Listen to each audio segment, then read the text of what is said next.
নতুন টপিক ভারতের অর্থনৈতিক সংগঠন এই নিয়ে আলোচনা করব। তার মধ্যে প্রথম হচ্ছে আঞ্চলিক গ্রামীণ ব্যাংক।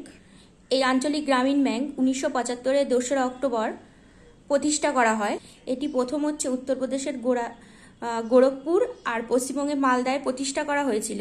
এর লক্ষ্য ছিল গ্রামীণ এলাকায় বিশেষ করে যারা দুর্বল শ্রেণী, যাদের টার্গেট গোষ্ঠী বলা হয়, তাদের ঋণ দেওয়া। এবার হচ্ছে নাবার্ড হচ্ছে 1982 সালে প্রতিষ্ঠিত হয়। এই নাবার্ডের কাজ হলো কৃষিতে অর্থায়ন এবং কর্পোরেট ব্যাংক পুনরুত্থান করা। আর এই নাবার্ডের সদর দপ্তর হচ্ছে মুম্বাইতে অবস্থিত। এবার হচ্ছে small industry develop bank of India. এটি 1990 সালে প্রতিষ্ঠা হয় আর এর লক্ষ্য ছিল ক্ষুদ্র শিল্প উন্নয়ন করা। আর এর সদর দপ্তর হচ্ছে লখনৌ, উত্তরপ্রদেশে অবস্থিত। এবার হচ্ছে export import bank of India.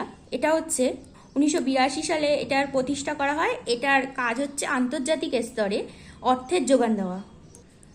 এবার হচ্ছে security board of exchange India. এটা হচ্ছে 1992 সালে এটা প্রতিষ্ঠা করা হয়। এর কাজ হচ্ছে ভারতের পুঁজিবাজার নিয়ন্ত্রণ করা। এর সদর হচ্ছে মুম্বাইতে অবস্থিত। এবার হচ্ছে এলআইসি লাইফ ইন্স্যুরেন্স কর্পোরেশন, 1956 সালে এটি প্রতিষ্ঠা হয় আর এর সদর দপ্তর হচ্ছে মুম্বাইতে অবস্থিত।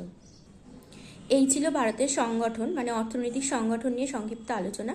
ভিডিওটা যদি তোমাদের ভালো লেগে থাকে অবশ্যই লাইক অ্যান্ড সাবস্ক্রাইব করতে ভুলো না। Thank you.